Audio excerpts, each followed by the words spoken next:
Sale deed तथा gift deed में क्या अंतर है? एग्रीमेंट टू सेल डीड उस समय लिखा जाता है जब या तो धन का अभाव हो या किसी लीगल प्रक्रिया कंप्लीट होने में समय लगे। उसमें धनराशि, जो सेल डीड की धनराशि होती है, उसमें से कुछ पेमेंट दिखाया जाता है और उसी हिसाब से स्टाम्प भी दिया जाता है। उसमें सेल डीड कराने की अवधि निश्चित की जाती है और जो स्टाम्प शुल्क इसमें दिया जाता है वो सेल डीड कराते समय उसको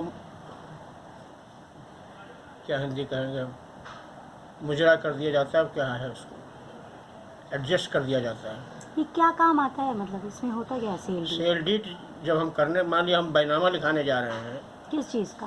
किसी चीज़ का, मकान, किसी संपत्ति का बैनामा हम लिखाते हैं। कब, किस समय लिखाते हैं? जब खरीदते हैं ज़मीन? खरीदने के समय एक तय होने के बाद जो लिखाया जाता है कि वो ज़मीन अब हमारी हो गई। नहीं, हमारी नहीं, जब तक एग्रीमेंट उससे रहे कि हम एग्रीमेंट कर रहे हैं, हमारे पास इतना पैसा अभी नहीं है, हम इतना रुपया अदा कर रहे हैं, शेष इतने दिन के अंदर, विद इन 6 महीने के अंदर हम अदा कर देंगे। ये सेल डीड है? ये एग्रीमेंट टू सेल है। ये एग्रीमेंट टू सेल है जब इंसान के पास पैसा नहीं है, कम पैसा है या किसी प्रक्रिया, किसी कानूनी प्रक्रिया के अंतर्गत सेल डीड लिखा जाना तुरंत संभव नहीं है, उस दशा में एग्रीमेंट टू सेल किया जाता है। एग्रीमेंट, सेल डीड का एग्रीमेंट, सेल का एग्रीमेंट किया जाता है और उस सेल डीड में जो भी आप उस एग्रीमेंट टू सेल में जो भी आप स्टाम्प देंगे वो सेल डीड लिखाते समय उतना स्टाम्प आपका एडजस्ट हो जाएगा। स्टाम्प क्या होता है? स्टाम्प लगता है ना, सेल डीड लगाने, हम बता रहे हैं सब सेल डीड में बताएंगे तो उसका स्टाम्प कलेक्टर, जनपद के कलेक्टर जो हैं, जो नाम है लिस्ट वैल्यूएशन, किसी मकान या किसी ज़मीन का वैल्यूएशन निश्चित करते हैं, उस वैल्यूएशन के आधार पर स्टाम्प का नाम है, स्टाम्प ड्यूटी लगती है और का नाम है रजिस्ट्रेशन चार्ज लगता है। जैसे मान लीजिए पापा जी, कोई आदमी कोई मकान खरीदने जा रहा है, मकान खरीदे, ज़मीन खरीदे, उसके तो पास तय करता है कि इतने कि मैं खरीदूंगा।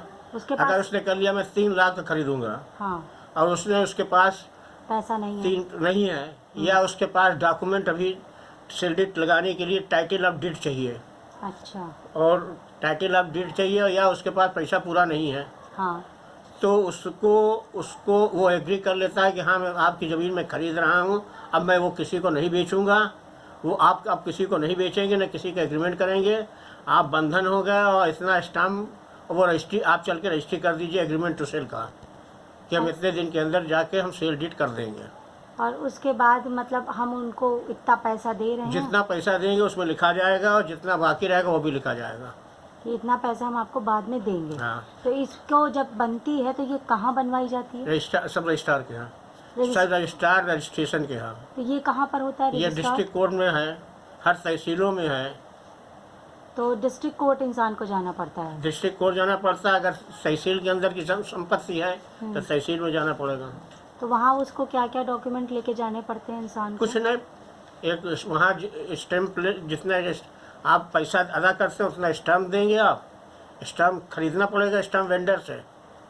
तो कुछ इसका अंदाज बताइए कि कितने तक हो तो कितने का स्टैंप लगता है? वो तो कलेक्टर का हर साल लिस्ट अलग लगती है, तो ये रेट लिस्ट कलेक्टर का है। तो ये कहाँ से पता लगता है? कलेक्टर के रेट लिस्ट पड़ता है और सब रजिस्ट्रार के यहाँ उसकी लिस्ट रहती है। अच्छा, जब हम जाएंगे तो वो हमको बता देगा? आप पूछना चाहें पूछेंगे, और जो लिखाते हैं वक्त उनके पास भी ये लिस्ट रहती है पहले से। तो वो आपको वो पैसा जमीन के दाम के वकील अलावा ही लिखाता है, वकील के पास जो ये वकील लिखाता है उसके पास ये लिस्ट रहती है। नहीं, तो जैसे जमीन हमारी 1 लाख की है तो जो स्टाम्प ड्यूटी लगती है वो पैसा अलग देना पड़ता है? 1 लाख रुपए, हाँ, वो स्टाम्प ड्यूटी अलग उस खरीदार को देना पड़ता है, जो खरीदता है वही उसी को देना पड़ता है। स्टाम्प ड्यूटी का पैसा सरकार को देना पड़ता है? हाँ, स्टाम्प ड्यूटी और रजिस्ट्रेशन चार्ज, 2 चीज़ देनी? दोनों चीज़ें सरकार को देनी, सरकार लेगी आपसे। अच्छा, ये रजिस्ट्रेशन चार्ज सिर्फ जमीन खरीदते समय एक ही बार लगता है? हाँ, एक ही बार लगता है। और जो जमीन बेचता है उसको उस पर कुछ नहीं लगता, उसका कुछ नहीं लगता है? भले ही आपके तय किया हुए, यानी कोई एग्रीमेंट हुआ हो कि वो भी देगा आधा तो दे सकता है, लेकिन बाउंडेशन आपको वही जो खरीदता है उसी पर होता है। अच्छा, और ये स्टाम्प ड्यूटी का जो पैसा जमा करता है वो रजिस्ट्रार जिस समय रजिस्ट्री करेगा उसी समय आपसे ले लेगा। तो ये पैसा केंद्र सरकार को जाता है कि स्टेट गवर्नमेंट को, राज्य सरकार को राज्य जाता सरकार को जाएगी। है? अच्छा, तो स्टाम्प ड्यूटी जो स्टाम्प ड्यूटी जो खरीदेंगे वो भी राज्य सरकार को जाएगी। राज्य सरकार को अब जो आजकल ऑनलाइन बनने लगा है ये उसको क्या भी स्टाम्प जो लगेगा और ऑनलाइन को जमा करने के लिए जाना पड़ेगा कहाँ जाना पड़ता है? सब रजिस्ट्रार के यहाँ। हाँ, ड्यूटी तो आपका रजिस्ट्रेशन हो जाएगा, हाँ, लेकिन रजिस्ट्रेशन पर दस्तखत वगैरह करने के लिए ऑनलाइन वहाँ जाना पड़ेगा। तो मतलब तो ऑनलाइन भी जाना पड़ेगा, ऑफलाइन भी? ऑनलाइन में तो आपको इन्फॉर्मेशन दे देंगे मैं रजिस्ट्री करने जा रहा हूँ या करूँगा। ऑनलाइन ज़्यादा अच्छा है कि ऑफलाइन ज़्यादा? नहीं, जाना पड़ता है, वहाँ जाएँ तो ज़्यादा अच्छा है। तो ऑनलाइन ज़्यादा अच्छा है। नहीं, वो वहाँ जा सामने जाकर। तो आप तो ऑनलाइन को सही नहीं बता रहे हैं। मतलब ऑनलाइन में क्या अभी कमियां हैं? ऑनलाइन में आपकी उपस्थिति नहीं होती है, लेकिन आपके दस्तखत नहीं ले पाएंगे। अच्छा, गवाह ओरिजिनल दस्तखत गवाह को भी जाना पड़, 2 गवाह कम से कम होने चाहिए। कि हम ये ज़मीन खरीद रहे हैं। इनके सामने खरीद रहे हैं, अच्छा, 2 गवाहों के सामने तो हैं। जो बेचता है हाँ। उसके भी 2 गवाह होने चाहिए? नहीं, आप अपने जो खरीदता है वो अपने गवाह रखता है ज़्यादातर जनरली। तो जो बेचता है उसको बस कुछ नहीं, उसको एक दस्तखत उसको है। अगर वो अपने गवाह बेचेगा तो कल वो मुकर जाएगा अपने कि मैंने कुछ किया ही नहीं, तब आपको सूट फाइल करना पड़ेगा सिविल कोर्ट में। अच्छा, तो मतलब ये है कि ये आप क्या चीज़ बता रहे थे? Agreement? Agreement to sell, deed of agreement to sell है। अच्छा, ये संविधान का कौन सा कानून है? संविधान का नहीं है, ये स्टाम्प एक्ट का है। स्टैम्प एक्ट का कानून है ये? हाँ, अच्छा स्टाम्प और रजिस्ट्रेशन एक्ट अच्छा, और ये हर प्रदेश का अलग अलग अलग अलग है।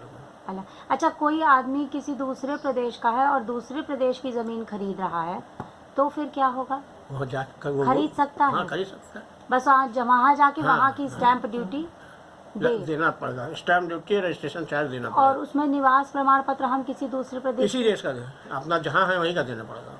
जहाँ हम पहले से रहते जहाँ हैं। रह रहे हैं यूपी में, अगर हम एमपी में जा खरीदेंगे हाँ। तो यूपी का आधार कार्ड वगैरह, वो आधार कार्ड तो ऑल इंडिया हो गया है, हाँ, तो पता आप यहाँ का देंगे। जैसे मान लीजिए कोई व्यक्ति उत्तर प्रदेश में रहता है, वो जाके साउथ